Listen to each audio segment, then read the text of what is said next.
Constable Rocky, जो कि एक नव युवक जवान था हमारा, और उसने बहुत ही डेयरिंग काम किया है। आतंकियों को उनके अंजाम तक पहुंचा दिया बीएसएफ के जवानों ने, जान देकर देश के लोगों की रक्षा की। लेकिन पाकिस्तान से आने वाले नाकाब मंसूबे यही खत्म नहीं हो रहे। पुलवामा में आज एक और आतंकी कर दिया गया ढेर, बाकियों की तलाश जारी है। सवाल है कि आखिर ये आतंकी कहां से आ रहे हैं? हर उंगली पाकिस्तान की तरफ से उठ रही है।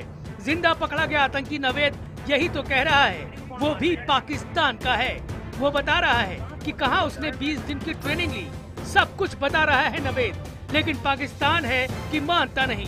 हम तो पूछेंगे, आखिर भारत में आतंकियों की फौज भेजने वाले पाकिस्तान को आतंकी देश घोषित नहीं कर देना चाहिए? तो हम तो पूछेंगे भाई, डिबेट नंबर 1 का बड़ा सवाल एक बार फिर सुनिए बहुत ध्यान से कि क्या पाकिस्तान को आतंकी देश घोषित कर देना चाहिए? हाँ के लिए IBN 7 स्पेस देकर Y लिखिए और ना के लिए IBN 7 स्पेस देकर N लिखिए। अपनी राय हमारे नंबर 51818 पर SMS करें।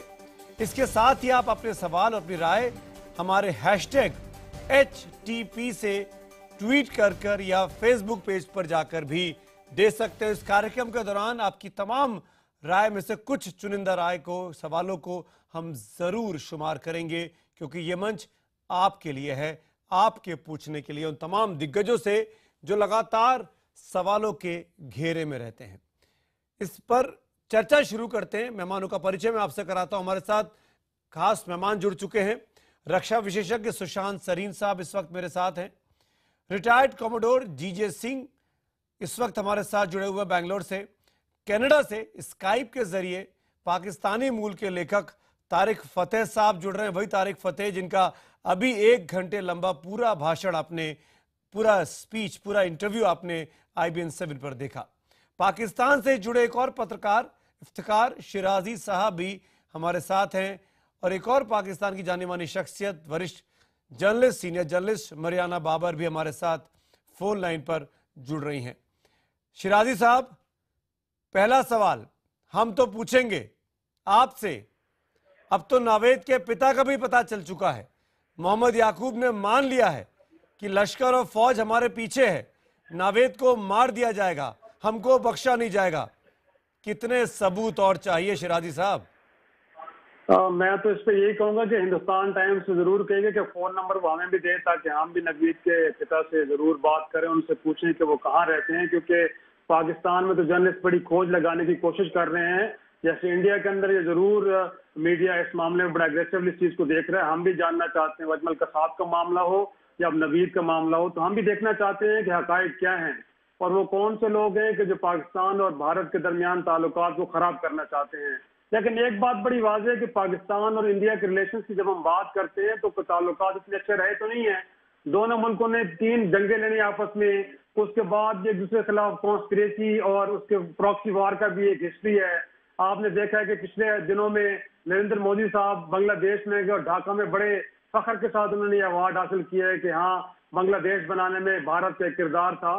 तो मेरे ख्याल में पाकिस्तान और भारत के दरमियान ताल्लुकात तो अच्छे तो नहीं रहे कभी, लेकिन ये जरूर है पॉजिटिव बात कि दोनों मुल्क डायलॉग में बिलीव भी करते हैं, और हमने देखा है कि माजी में मुज़ाकरात के जरिए मामलात को हल करने की कोशिश भी की गई है। और जब हमने मुज़ाकरात किए, हमने जब बातचीत की है, तब आपने आपके मुल्क से क्या कुछ हुआ हम सब जानते हैं। मैं आऊंगा तारिक फतेह साहब आपके पास। एक रिएक्शन में मरियाना बाबर मैडम आपका जरूर लेना चाहूंगा।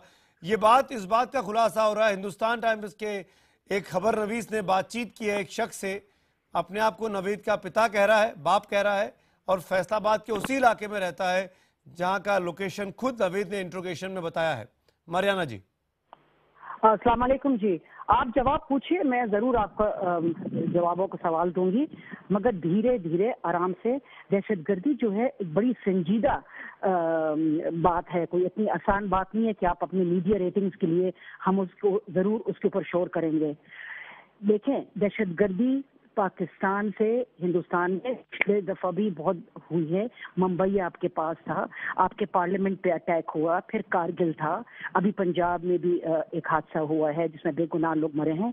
मगर साथ साथ फिर आप ये भी याद रखें कि पाकिस्तान भी फिर आपसे सवाल पूछता है समझौता का, फिर स्कॉटलैंड यार्ड पुलिस लंदन में कहती है कि जी MQM से हमसे हमारी बात हुई और वो कहते हैं कि जी भारत हमको हेल्प करता है पैसों की तरफ भी और ट्रेनिंग की तरफ भी, ठीक है। उसके उसके बाद यहाँ बलूचिस्तान में और हमारे वजीरिस्तान के इलाके में, अफगानिस्तान के अंदर भी कहा जाता है कि जी रॉ इनको मदद कर रहा है और ये कोई डिनाई नहीं करता है। तो ये बातें तो दुरुस्त हैं, आपकी तरफ भी दहशतगर्दी हुई है, हमारे तरफ भी इल्जाम है। मकसद ये है कि आगे अभी नहीं, आप मुझे मेरा सवाल आपने बोला मैम मेरे पास 4 और पैनलिस्ट हैं, मैं सबको शामिल कर लूं, फिर मैं दोबारा आऊंगा आपके पास। ये डिबेट शो खत्म नहीं हो रहा है मेरे पास, माजरत के साथ मेरे पास इतना टाइम नहीं है, मगर मैं आपसे ये कहती हूँ कि आगे अभी हमको क्या करना चाहिए। अभी सीज फायर वायलेशन दोनों तरफ से लोग मर रहे हैं, आपकी तरफ से भी हमारे तरफ से भी। आज Pakistan, ma'am sorry to intervene, आपने 2-3 बातें कही, मैंने बिल्कुल नहीं टोका। आपने रेटिंग्स की बात की, आपने चीखने चिल्लाने की बात की। मैं आपको याद दिलाना चाहूंगा पूरे अदब के साथ और पूरे रिस्पेक्ट के साथ, ओसामा बिन लादेन कहाँ पकड़ा गया, कहाँ मारा गया, ज़कीउर रहमान लखवी कौन था, कहाँ पे रहता है, हाफिज सईद कहाँ खुलेआम घूम रहा है, किसकी पनाह में वो रोज रैलियां कर रहा है, तकरीरें कर रहा है, दाऊद इब्राहिम के बारे में क्या खबरें आपके पास, आप क्यों नहीं शेयर करते हैं। सॉरी टू से मैम हम लोग दुखी हैं, हम लोग परेशान हैं, और ऐसे में अगर गुस्से में हम हिंदुस्तानी आपसे सवाल पूछते हैं, आप खुद एक खबर नवीस हैं। मेरा गुस्सा आपसे नहीं है, मेरा गुस्सा आपसे नहीं है, मेरा गुस्सा आपके एस्टेब्लिशमेंट से है। मेरा गुस्सा उस एस्टेब्लिशमेंट से जो इनकार कर रहा है कि नवीद उसके यहाँ का नहीं है।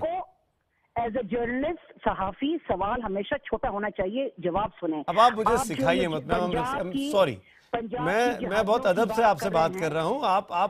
मैंने आपसे सवाल किया, आपने जवाब दिया। मैंने कहा कि 4 और मेहमान मेरे साथ हैं, उनसे बात करके मैं आता हूँ आपके पास।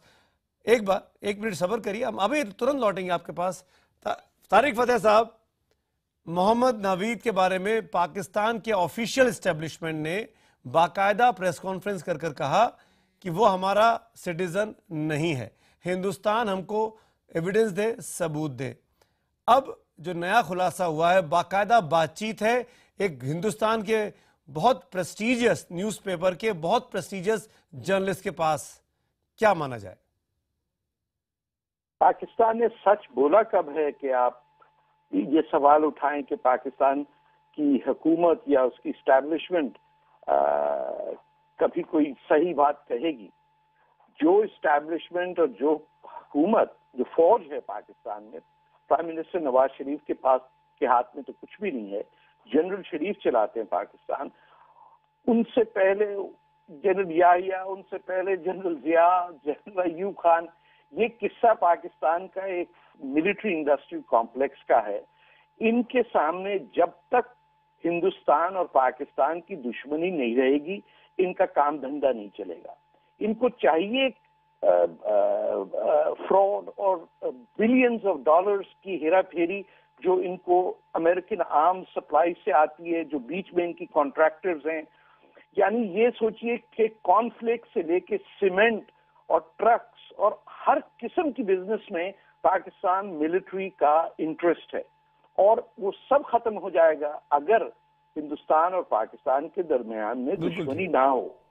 बिल्कुल, and that is the issue. इसके अंदर ये कहना कि हिंदुस्तान भी करता है, पाकिस्तान भी करता है, that is dishonest. The fact remains that Pakistan is a terrorist state, और ना सिर्फ ये टेररिज्म हिंदुस्तान के अगेंस्ट है। Pakistan was literally occupying Afghanistan until just after 9/11। Pakistan based terrorist, देखिए मुल्ला उमर कराची में ही मरे ना, अब खबर आ रही कि 2 साल पहले मर गए वो। तो 2 साल तक पाकिस्तान की हुकूमत ये नहीं बता सकी कि the worst terrorist in Afghanistan is living in Karachi. Osama bin Laden को आपने पाकिस्तान मिलिट्री हेडक्वार्टर्स के साथ एक छौनी के अंदर पनाह दी हुई है, और उसके बाद भाषण ये देते हैं कि अरे हमको पता नहीं था कि वो यहाँ बैठा हुआ। कौन कौन सा झूठ हम पाकिस्तान की मिलिट्री का बताएं। हम तो पाकिस्तान छोड़े हुए कुछ 30 साल हो गए, लेकिन this is until and unless the Pakistan military disappears or it becomes a demilitarized country, there will never be peace in that area. पूछूंगा मैं आपका ये पॉइंट शिराजी साहब से, लेकिन एक बार मैं कोमोडोर सिंह साहब के पास आना चाहूंगा। कोमोडोर सिंह, आपने शिराजी साहब की बात सुनी, आपने मारियाना जी की बात सुनी, आपने तारिक फतेह पाकिस्तानी होकर भी पाकिस्तान के बारे में जो ओपिनियन रखते हैं वो आपने सुना। नवीद के मामले में अब आप क्या कहेंगे? क्या अभी भी कोई कसर बाकी है पाकिस्तान को, जो बात तारिक फतेह साहब कहते हैं टेररिस्ट स्टेट है वो?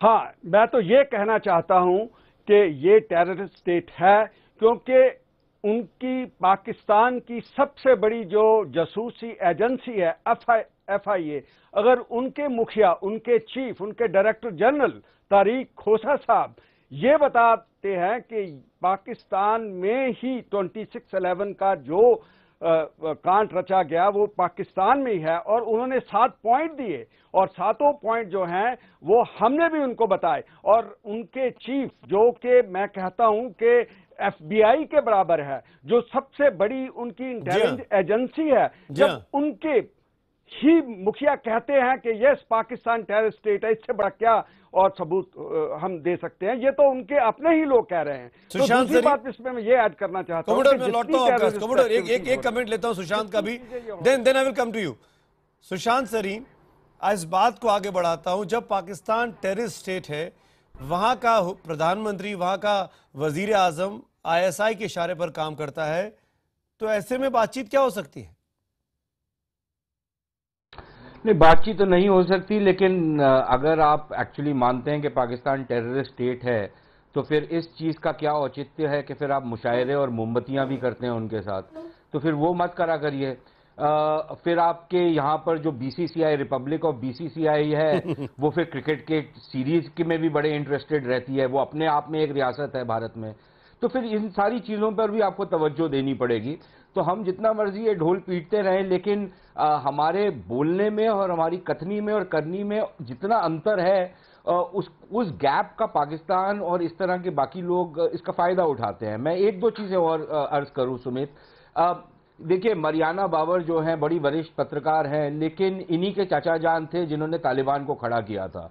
अब मुल्ला उमर कहां पर रहते थे ये सबको पता है, और अब बात पता लगती है कि सारा का सारा जो शूरा है वो क्वेटा में कहीं ना कहीं मुलाकात कर रहा है ये डिसाइड करने के लिए कि ये उनका जाननशीन कौन होगा। उसके अलावा इन्हीं के जो स्पोक्समैन था तालिबान का, उसका ट्विटर एक बार उसने बेचारे ने गलती से उसमें अपना लोकेशन ऑन रखा था, तो पता लगा वो कराची सिंध से अपने ट्वीट कर रहा था, फिर उसके बाद भागता फिरा।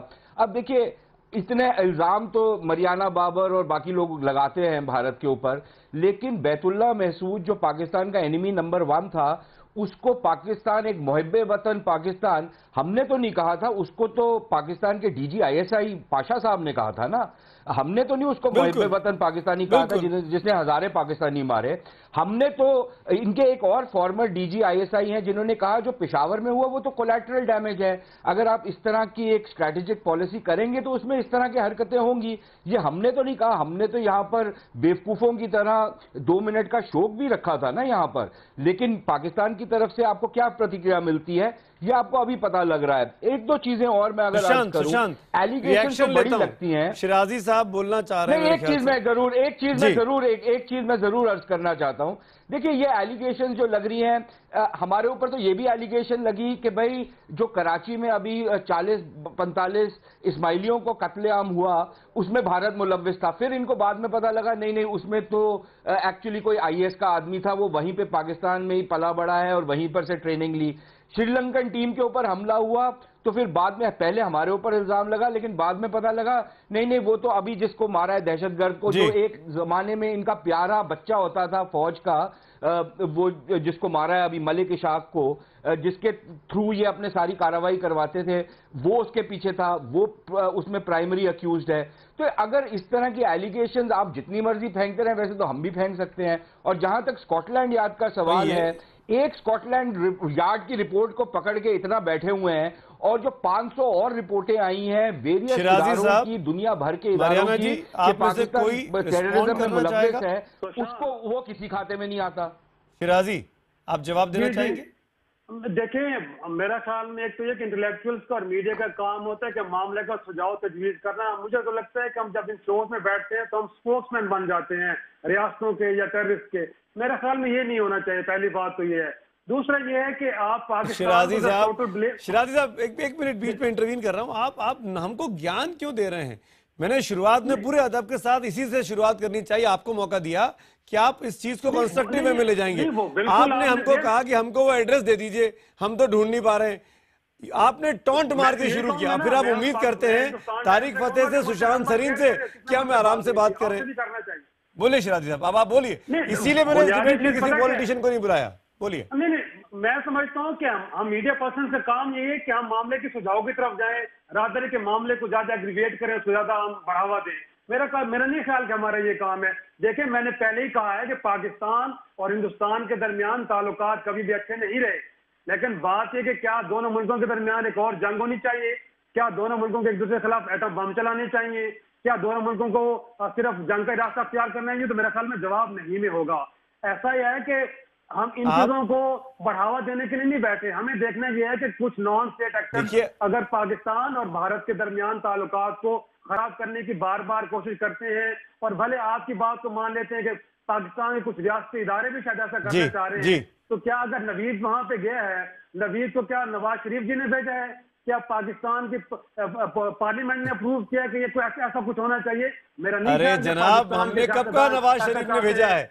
हम तो ये कह रहे हैं कि नवाज शरीफ की चलती नहीं है। सुशांत सरीन साहब रिस्पॉन्ड करना चाह रहे हैं। सुशांत सरीन रिस्पॉन्ड करना चाह रहे हैं। शिराजी जी सुनिए। नहीं, शिराजी साहब अगर कंस्ट्रक्टिव बात सुनना चाह रहे हैं तो मैं कंस्ट्रक्टिव बात एक करता हूँ। मैं कंस्ट्रक्टिव बात करता हूँ। मैं शिराजी साहब की बात मान लेता हूँ। मैं शिराजी साहब की बात मान लेता हूँ। ये एक नॉन स्टेट एक्टर था। रिस्पॉन्ड कर रहे हैं। मैं एक मिनट की बात पे रिस्पॉन्ड कर रहे हैं। शिराजी एक मिनट। शिराजी जी सुनिए। ऐसा नहीं है, मुझे शिराजी साहब मैं आपकी बात मान लेता हूं। आप एक मिनट जुमला तो सुन लीजिए ना। एक मैं आप ही की बात को आगे बढ़ा रहा हूं हुजूर, आप ही की बात को आगे बढ़ा रहा हूं। मान लेते हैं कि ये नॉन स्टेट एक्टर था, इसको पार्लियामेंट ने आदेश नहीं दिया था भारत में आने का, इसको आपके किसी इदारे ने भी नहीं दिया था, चलिए मैं मान लेता हूं। लेकिन फिर जब इसका पता लग गया तो फिर क्या ये पाकिस्तान की हुकूमत या पाकिस्तान की रियासत की जिम्मेदारी नहीं बनती? नॉर्मली तो आप डिनाई तब करते हैं जब आपका रियासती कोई बंदा हो जो इस तरह का काम कर रहा हो। अगर गैर रियासती आदमी है तो फिर आपको इतना संकोच क्यों है मानने में? फिर आप क्यों नहीं इन्वेस्टिगेशन करने को तैयार? फिर ये जो सारा एक क्लोक ऑफ सीक्रेसी या जिस तरह का आप एक क्लैम्प डाउन कर रहे हैं कि इसके बारे में कहीं पता ना लगे, और सारे वो गांव के ऊपर आपने, और यही चीज आपने कसाब में भी की थी। कसाब में बिल्कुल टाइम पर भी ISI के लोग वहां पर बैठे हुए थे और बड़ी हुई थी। तो मरियाना बाबर फिर पॉजिटिव बात करिए और उसका देखिएगा जहां पर से भी आपको जवाब आएगा। तारिक फतेह साहब, मैं तारिक फतेह को इंक्लूड करना चाहूंगा। कॉमोडोर सिंह में आता हूं आपके पास। उनके चाचा जान की याद करवा दी ना उनको। हाँ, मुझे भी लगता है वो बात उनको ज्यादा चुप गई और उनको आपने आईना दिखाया जो सच का आईना। तारिक फतेह साहब, मैं आपसे पूछूंगा, आप पाकिस्तान से कोसों मील दूर बैठे हुए हैं, आप पाकिस्तान को और हिंदुस्तान को एक साथ ऊपर से देख रहे हैं। क्या कोई सॉल्यूशन हो सकता है इस सिचुएशन में जब तक कि पाकिस्तान में मिलिट्री और ISI चीजों को अपने हाथ में कंट्रोल कर रही है? नहीं, कोई सॉल्यूशन इसका नहीं है। देखें, हमारे जो दोस्त इस वक्त पाकिस्तान से बैठ के इस प्रोग्राम में हिस्सा ले रहे हैं, वो सच इसलिए नहीं बोल सकते कि गलत बात कहना चाहते हैं, लेकिन पाकिस्तान के अंदर बैठ के कोई शख्स सच नहीं बोल सकता जिसपे अपने मुल्क पे तनकीद करना हो।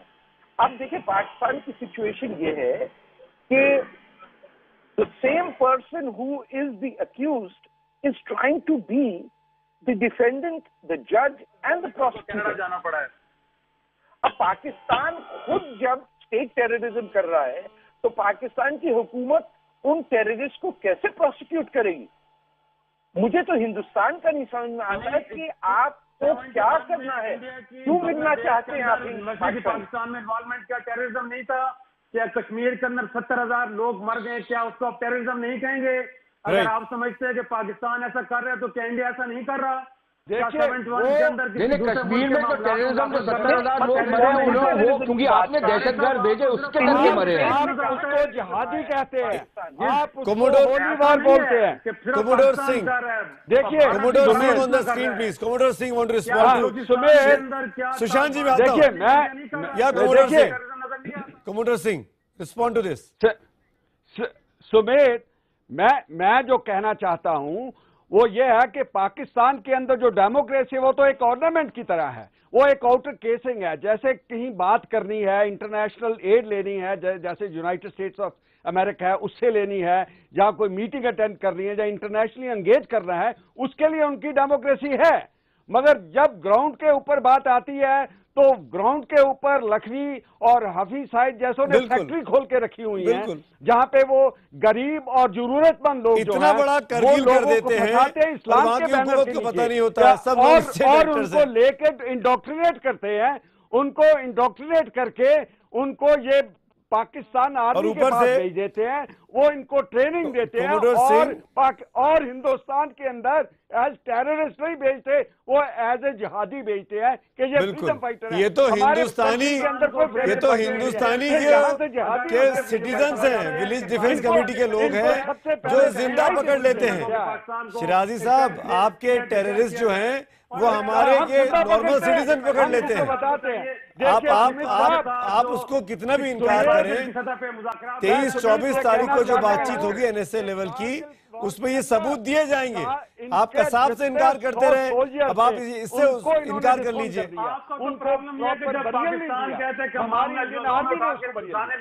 अरे हम तो बातचीत करने को तैयार हैं, हम तो बातचीत करने को तैयार हैं। आपने तो सोचा भी नहीं होगा कि आपका टेररिस्ट यहाँ जिंदा पकड़ा जाएगा और उसके बाद वो अपने मुंह से कबूलेगा 50 लोगों के सामने, 50 कैमरों के सामने कि वो कहां से आया और कैसे आया और किस लिए आया है। वो कहता है हिंदुओं को मारने आया है, अमरनाथ यात्रा को डिस्टर्ब करने आया है, और आज आप साथ दे रहे हैं उसका, ये कहते हुए समझौता एक्सप्रेस में इंडियन फौज के ऑफिसर इन्वॉल्व। अरे हम तो बात करने को तैयार हैं, बातचीत की टेबल पे तो आइए ना। तो क्या शिराजी साहब, आपने कहा कंस्ट्रक्टिव बातचीत करिए, खुद इन्वेस्टिगेटिव एजेंसीज कह रही हैं आप कह रहे हैं इन्वेस्टिगेटिव अफसर समझौता एक्सप्रेस के अंदर इन्वॉल्व है, उसके बारे में क्या कहेंगे? आप खुद प्राइम मिनिस्टर जाके ढाका में कह रहे हैं कि बांग्लादेश हमने बनाया है, उसके बारे में आपका प्राइम मिनिस्टर कुछ बोल ही नहीं पाता है, ऊफा में कुछ बोलता है और पाकिस्तान आके कुछ और करना पड़ता है। सरताज अजीज को, तारिक फतेह साहब लास्ट कमेंट, तारिक फतेह कुछ बोलना चाह रहे शिराजी साहब। देखिए, अब ये बांग्लादेश का एग्जाम्पल देने में कुछ तो शर्म आनी चाहिए पाकिस्तानियों को। 30 लाख पंजाबी मुसलमानों को मारने के बाद अभी इनको हजम नहीं हुआ क्या? वो मतलब अब बलूचिस्तान में 50,000 लड़कों को गायब कर दिया, कराची के अंदर इस वक्त 4,000 लड़के गायब हैं। भाई आप बात तो करने दें। शिराजी साहब सुनिए उनकी बात, मुझे वाइंड अप करना है। हिंदुस्तान से नागालैंड में लोगों को आजादी दे दें, वो आजादी मांगना चाहते हैं, एक इंडिपेंडेंट मुल्क चाहते हैं वहाँ पे, इंडिया क्यों नहीं देना चाहता वहाँ पे? इफ्तिकार शिराजी, आपको सुनना नहीं, आपसे डिस्टर्ब करने आए। देखिए, अपने आर्गुमेंट के पीछे कोई लॉजिक रखें, ऐसा नहीं होता। आप जो बोलेंगे वो लॉजिक के साथ बोल रहे हैं। सॉरी, मैं आई एम रियली सॉरी, वक्त खत्म हो रहा है मेरे साथ। आप चारों मेरे साथ जुड़े उसके लिए शुक्रिया, थैंक यू सो मच। लेकिन पाकिस्तान का एक और झूठ साफ तौर पर सामने आया है, वो नवीद जिसके बारे में पाकिस्तानी हुकूमत लगातार इनकार कर रही थी कि पाकिस्तान का बंदा नहीं है, वो साबित हो गया है। एक फोन कॉल के जरिए हिंदुस्तान टाइम्स ने यह दावा किया है कि उसने नवीद के पिता मोहम्मद याकूब से फैसलाबाद से फोन पर बात की है और उस शख्स ने माना है कि वही नवीद का अभागा बाप है और अब लश्कर और फौज उनके पीछे पड़े हैं, उनकी जान पर हमला कर सकते हैं। हमने आपको आज यही सवाल भी पूछा था कि क्या पाकिस्तान को आतंकी देश घोषित कर देना चाहिए? हजारों की संख्या में जवाब मिले। 96%, 96% लोगों ने हाँ में जवाब दिया है, जिस तरफ इशारा कर रहे थे खुद पाकिस्तानी मूल के लेखक तारिक फतेह साहब। 4% लोग ऐसा नहीं मानते हैं। तो देखा आपने किस हद तक इस वक्त हिंदुस्तान में पाकिस्तान को लेकर गुस्सा है, और शायद इसीलिए पाकिस्तान बना आतंकिस्तान। इस नाम से बहुत से लोग इस नाम को बहुत ही मौजू भी मान रहे हैं।